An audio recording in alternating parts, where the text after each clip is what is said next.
Assalamu alaikum and welcome back you all to this online classes again.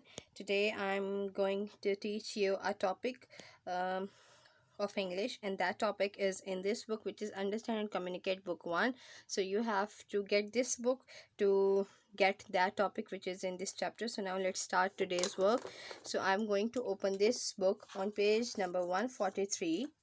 Yes, here we have this page number 143, and on this page number we have a lesson number 7, that is the simple present and simple past tenses.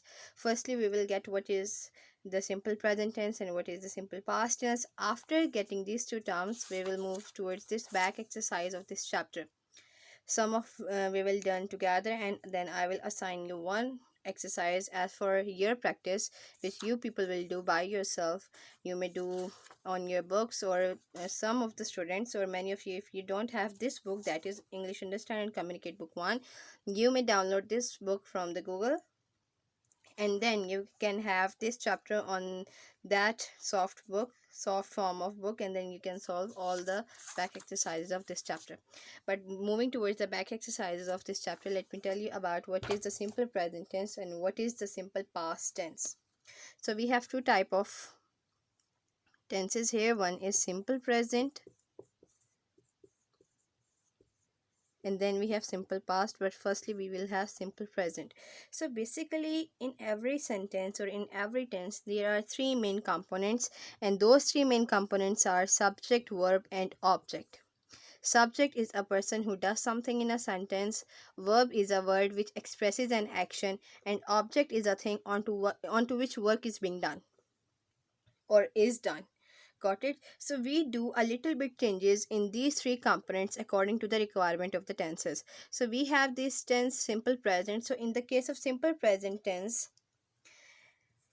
we are going to modify these three components a little bit. So first, subjects will remain as it is. Then we have what thing, then we will use verb first form with the addition of s or es in its case, and then object. Now where we have to use s or es with verb first form, now there are two cases.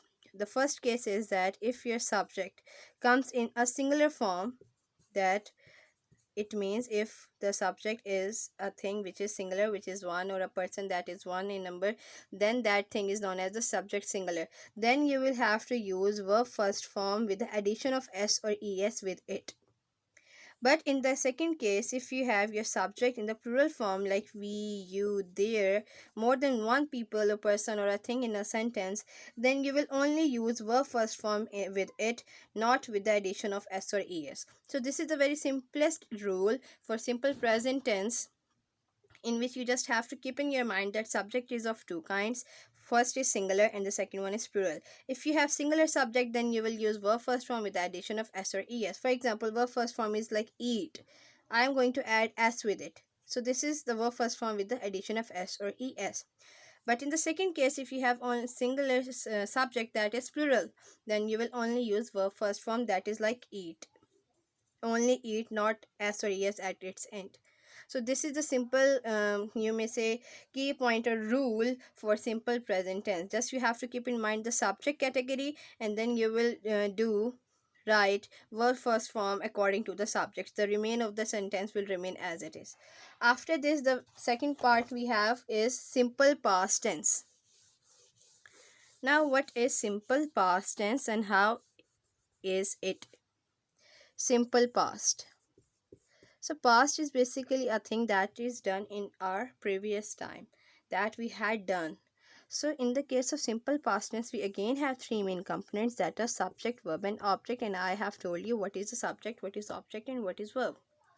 Now we are going to modify this requirement according to this tense, and for this purpose we have this simple past tense is the simplest tense among all tenses. So this is your subject. Then in the case of simple past tense, verb always come in its second form. There is no helping verb just before your main verb. There is no addition of any other thing in it.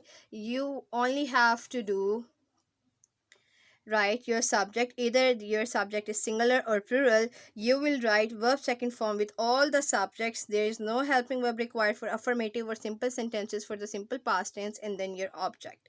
So this is about the simple present or simple past tenses. Now it's time to move towards the back exercises of this chapter.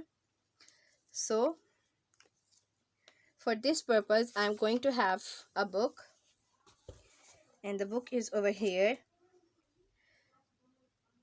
So here you have your lesson number 7, the simple present and simple past tenses, on page number 143, and I have told you what is a simple present tense or past tense.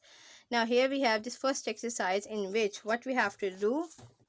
This exercise number 1 is fill in each blank sentence with the simple present tense of the verb given in brackets. Be sure to use the correct singular plural form.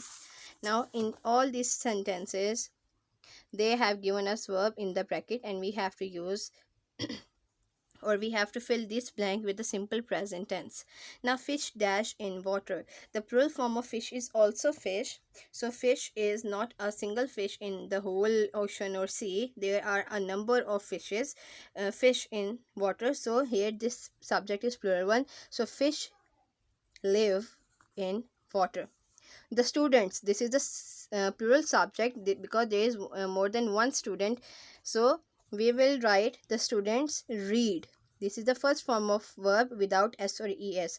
The library is air conditioned. She usually takes. Now she is a singular subject, one girl, one person, so that's why we have written take first form with the addition of s takes. Scouts, this is the plural subject, so scouts learn to live an active and useful life. The next we have several schools. Now there is more than one school, so that's why several schools intend. Verb first form, to take part in the annual swimming carnival. Miss Thompson, singular person, singular subject, so that's why Miss Thompson conducts. Verb first form with the addition of s, the school band. The teachers, more than one teacher, so subject is plural. The teachers encourage, only verb first form because the subject is plural. The students to study hard. A postman, a singular subject. A postman delivers. Verb first form with the addition of s, letters.